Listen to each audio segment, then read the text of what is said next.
It is spring 1997, a significant time in the history of Ellendale Public Schools and the community of Ellendale. Ellendale has supported the public education of its children since its beginnings in 1882. The first school was started with publicly donated dollars. In 1884, the first school building was erected.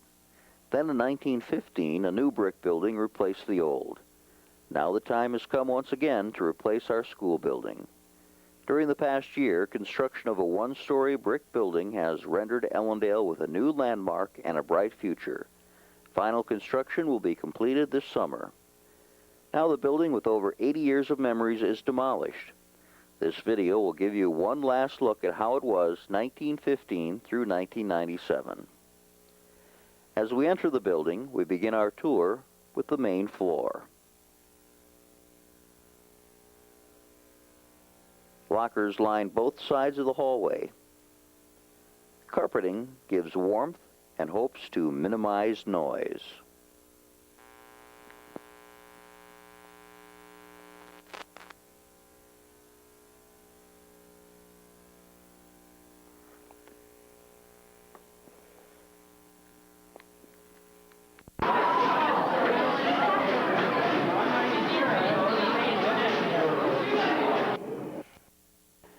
First, we enter the principal's office.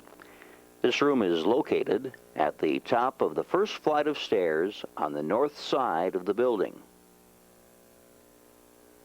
This has been the principal's office for about 10 years.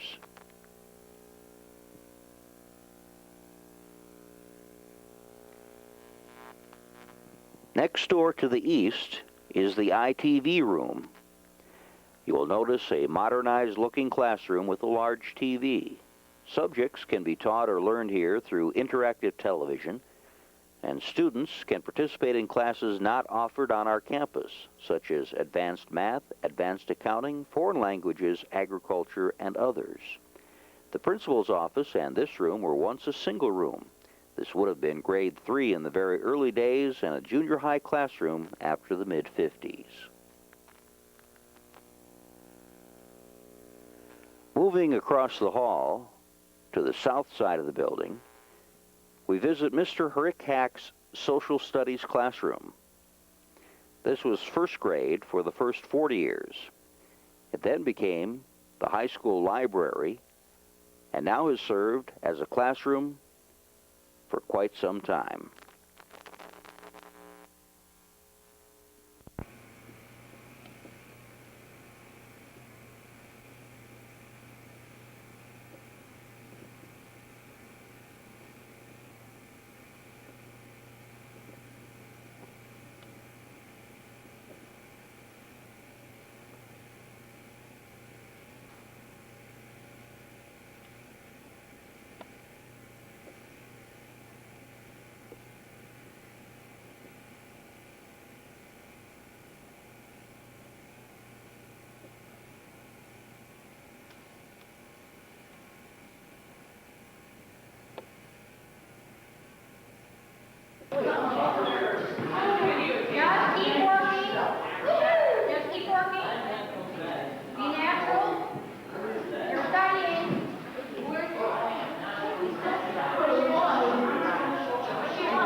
This is Mr. James Johnson's math classroom, located on the north.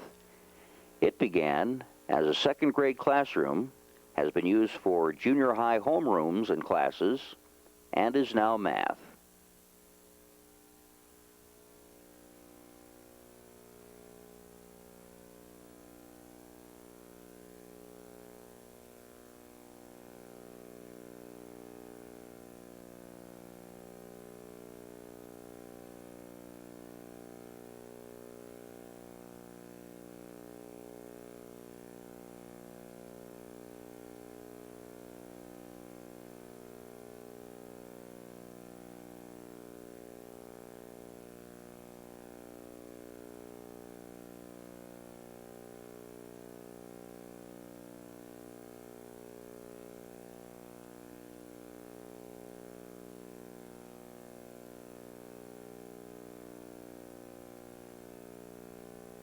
You may note that many of these rooms still have some of the original slate blackboards.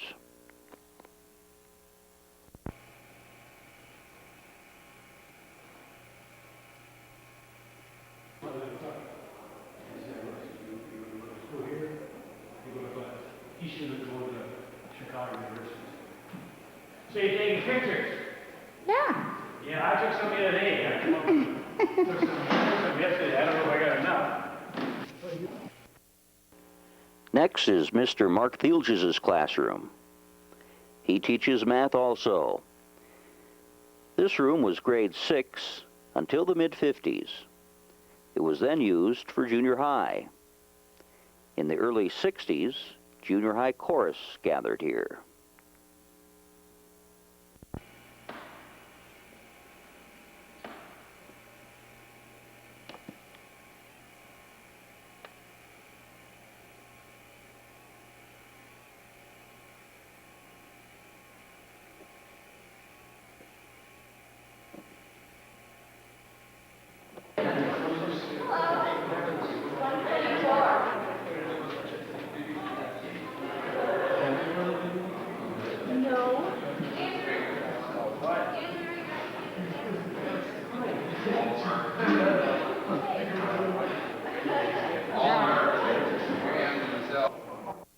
Looking across the hall, we see Mr. Rick Ulmer's social studies room to the southeast.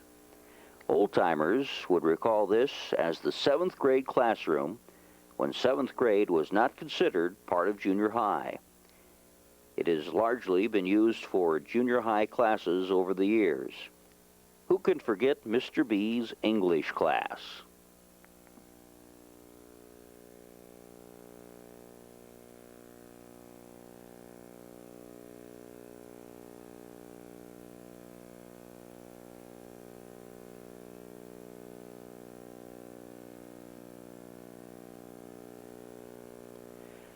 Note the pull-down closet doors.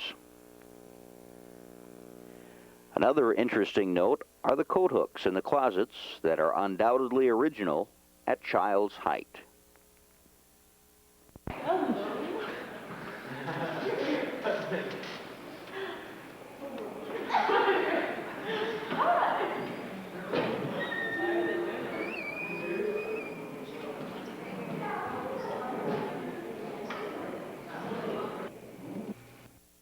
The boys and girls restrooms are located on each end of the main floor hallway.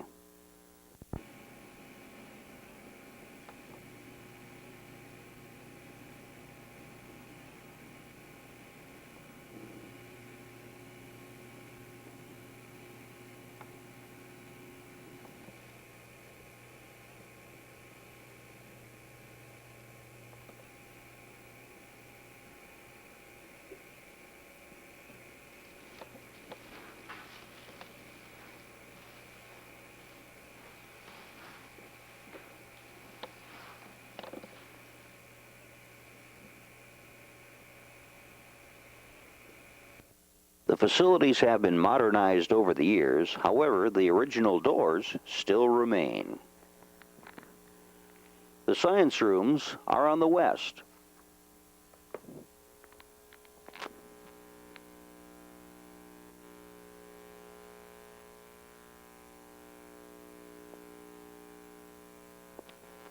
As we visit the chemistry and physics lab on the south, we can see that preparation for moving to the new school building is underway.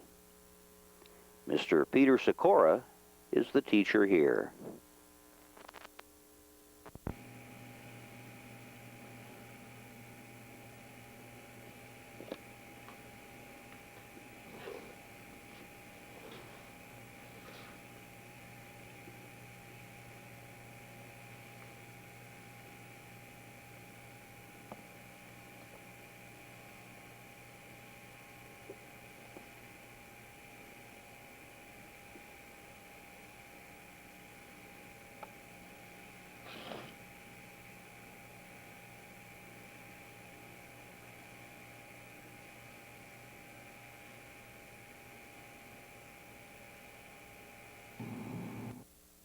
Moving to the biology lab on the north, Many alumni will recall their own biology lab stories.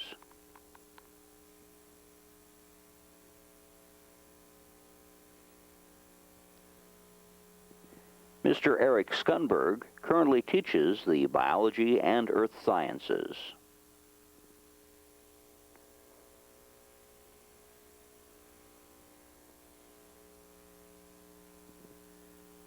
Prior to the building of the separate elementary school, the science rooms were grades 4 and 5. The lab tables were new in the 1960s.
Next, we view the office on the landing to the west that was once the superintendent's office, then the principal's office, and now serves as the journalism room.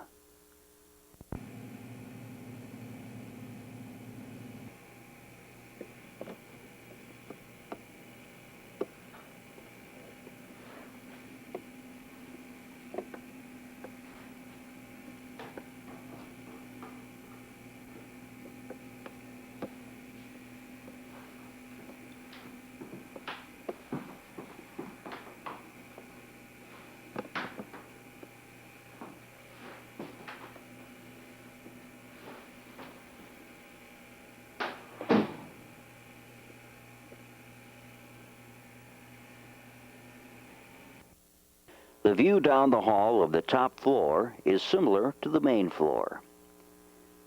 The office on the upper landing to the east has been multi-purpose over the years. It started as a library, then used as a newspaper staff room. The addition of a guidance counselor to the faculty landed him in this office. It's also been storage and a special needs study room.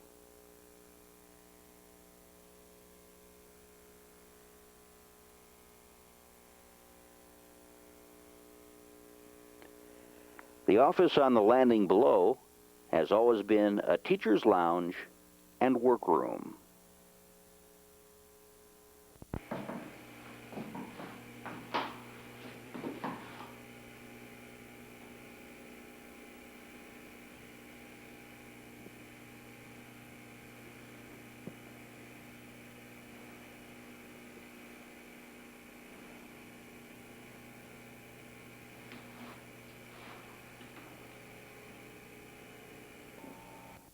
On the east end of the top floor is a large room known as the Junior Assembly. In the early years, occupied by junior high students, then grades 8 and 9. Later, when the baby boom children reached 9th grade, it was known as Freshman Assembly. Classes were so much larger that this room held only one grade. With the need for more space for office machines, this became the Business Education Department. Note business machines have given way to computers. Mrs. Julie Skunberg is the vocational business teacher.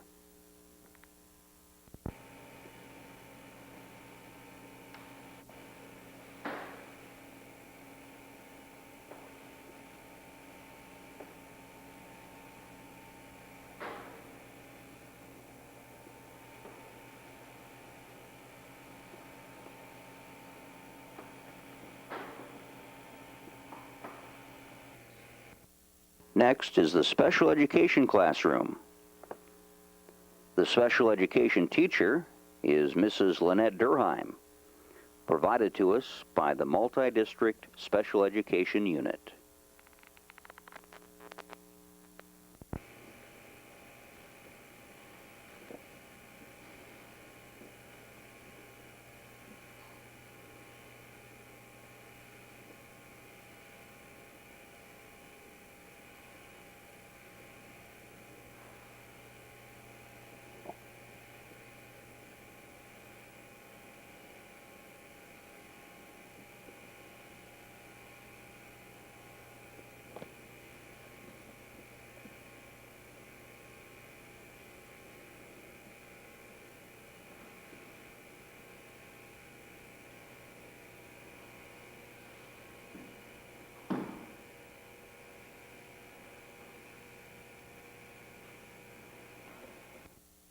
The next classroom to the west on the south side is the federally funded Special Needs Room with chapter teachers Mrs. Cheryl Brown and Ms. Jill Tatum.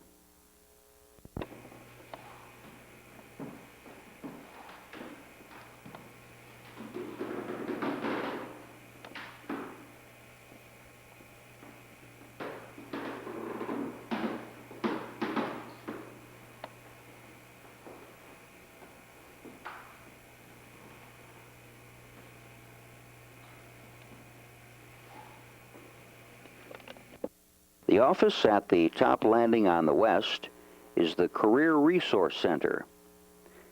It was once a principal's office when the superintendent used the one on the landing below.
In the southwest corner, Mrs. Marilyn Hare teaches health careers and diversified occupations classes.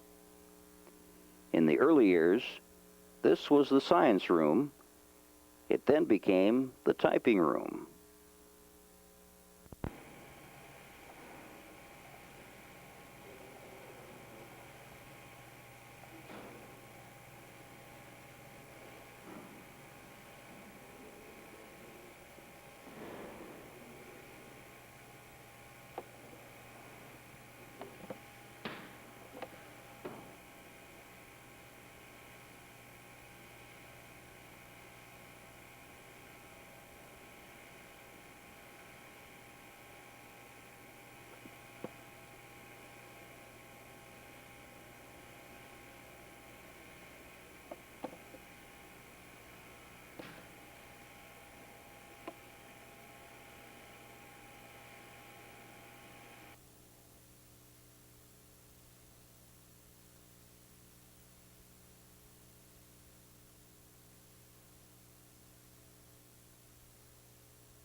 we find Amanda Glynn at her diversified occupation assignment at the local bank.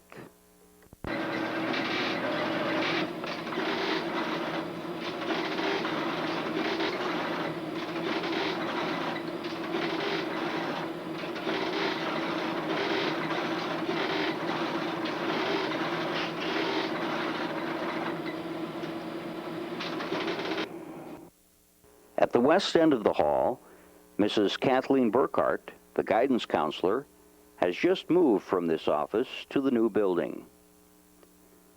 This room was actually the first vocational education room in the school. It was the sewing room. All other home economics classes were conducted at the NI. When home ec was moved to the gymnasium, this became the girls' cloak closet. Actually, more like a meeting and greeting room, and a great place to talk about boys.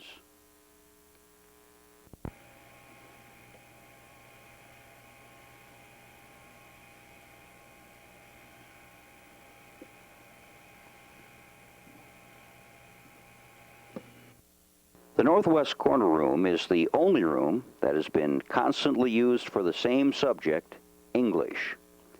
However, there was a time that Glee Club was sandwiched between the English classes. Mr. Dan Wold currently teaches here.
As we enter the library, many memories surface.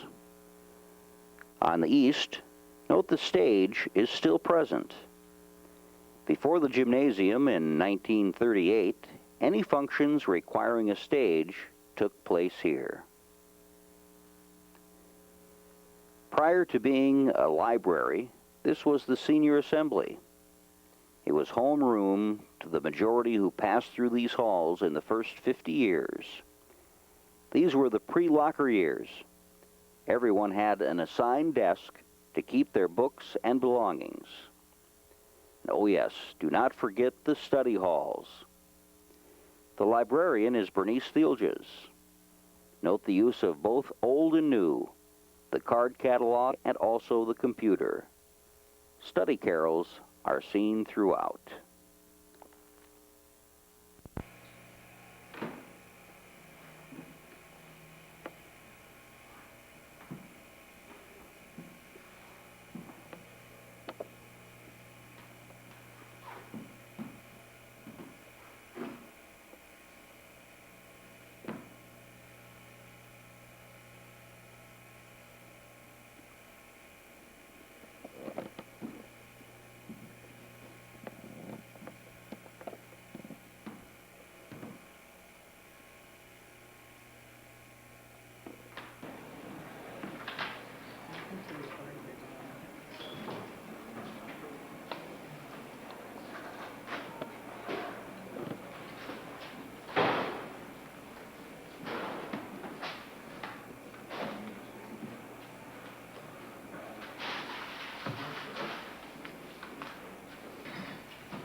This is the northeast corner classroom.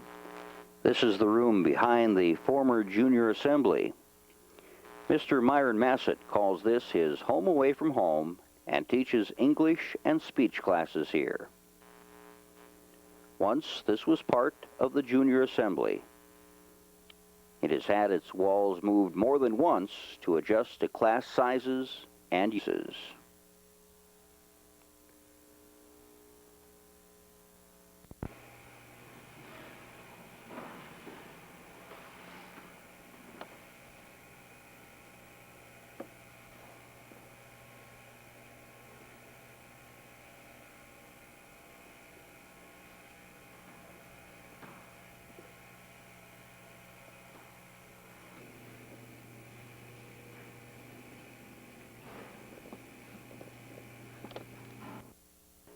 Going to the lower level, we must make note of the original glass doors and the radiators that are still in use.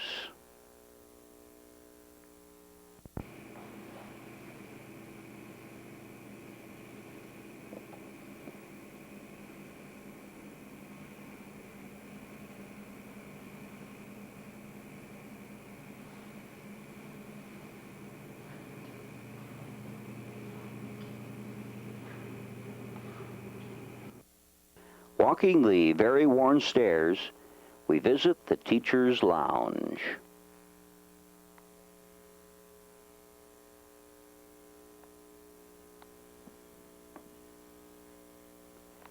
At one time, this was part of the janitor's storage area.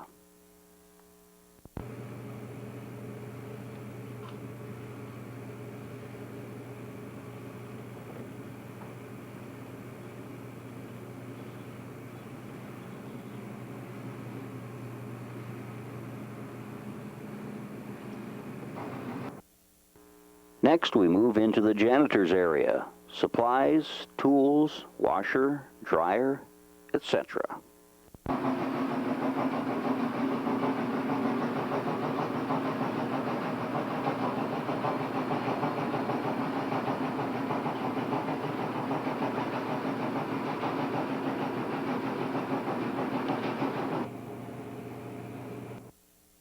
Across from the teacher's lounge are the steps to the balcony. The balcony was the only seating for games in this gymnasium in the early years.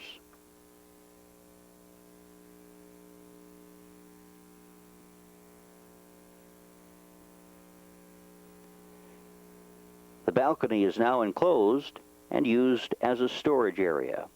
It has, on occasion, housed a senior lounge.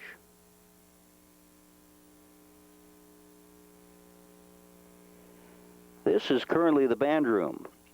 This was the gymnasium until 1938, when the new gymnasium building was built.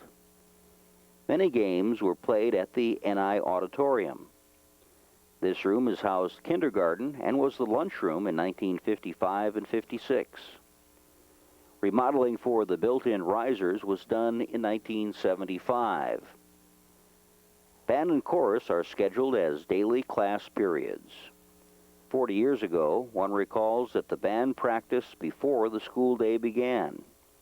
Other memories in this old gym are the dances held 40 and 50 years ago.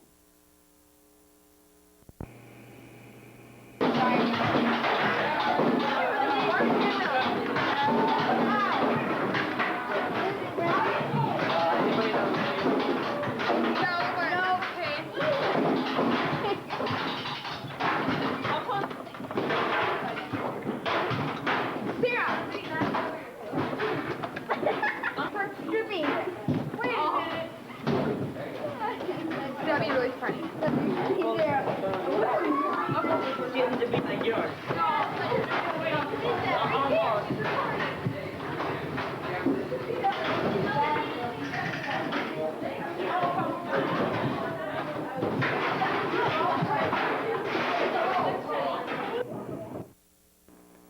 Outside the music room is the office of Ms. Audrey Hill, music teacher.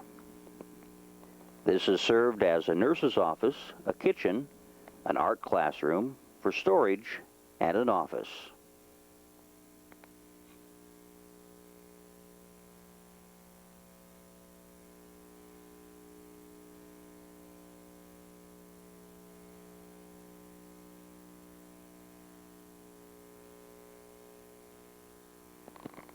This closet was used as the nurses' station just before moving to the new elementary building in 1957. Every nook of space was used in the overcrowded school building.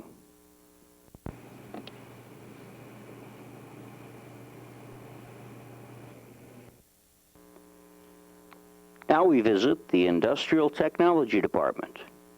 In the early years, shop classes were taught at the NI. As these classes were phased into the high school, this room was equipped as the wood shop. Mr. Earl Gall teaches the industrial technology classes.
Hey, Tyler. Tyler. Look at Tyler.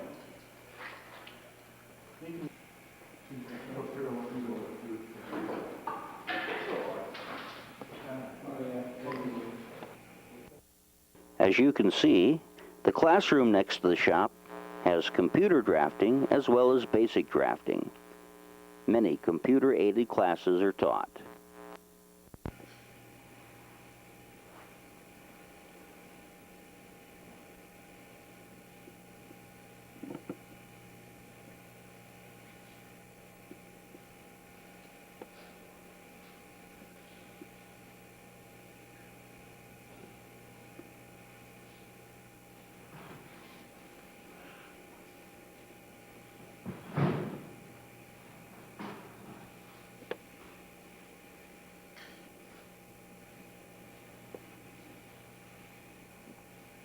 That would be awesome.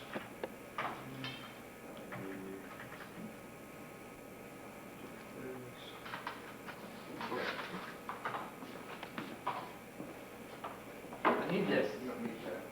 Need the book. Yeah, I want any selection. Get the book. Reading directory, you know.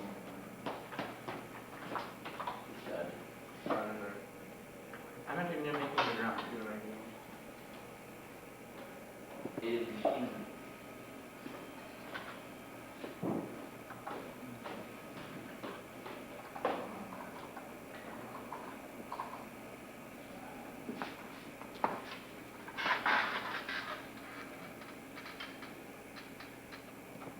Kind of gave you one there. I don't remember.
I thought we could use them. Wonderful.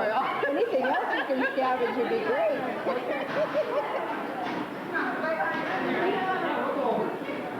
Got that.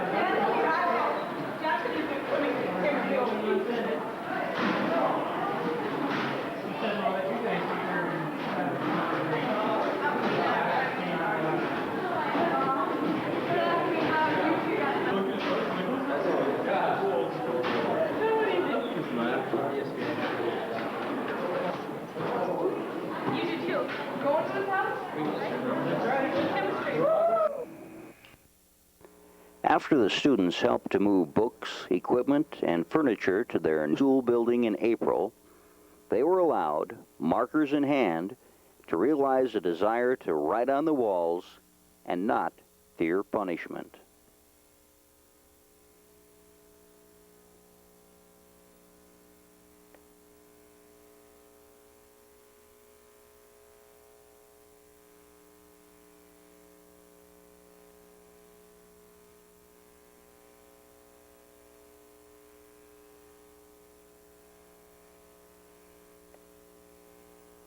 And then there are those with greater desires who write on the ceiling.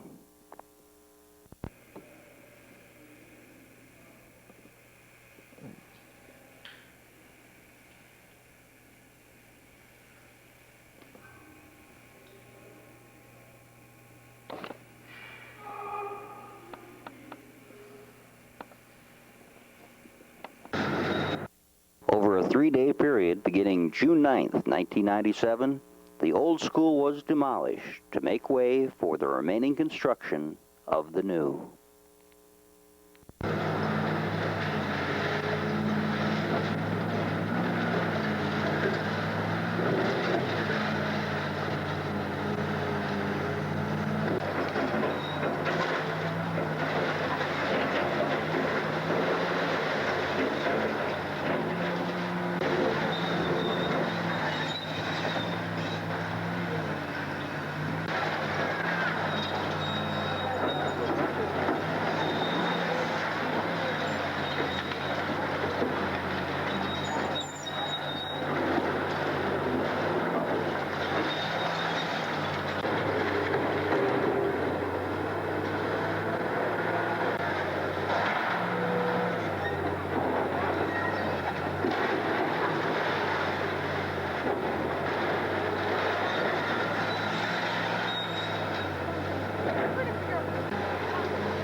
Take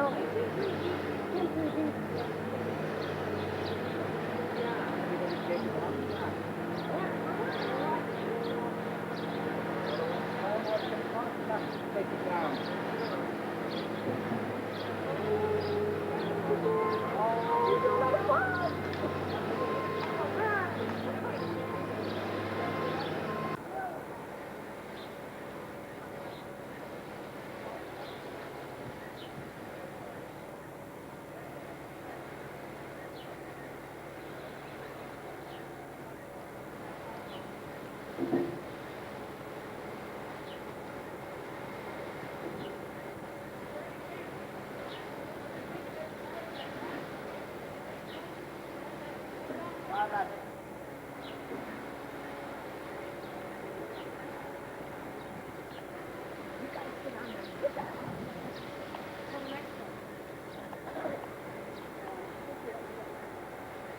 You can't stand up and swing it one day out, Hart.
No.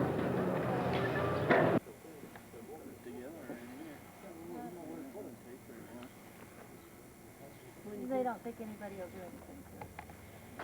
The last after that's Okay. here.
Thank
you.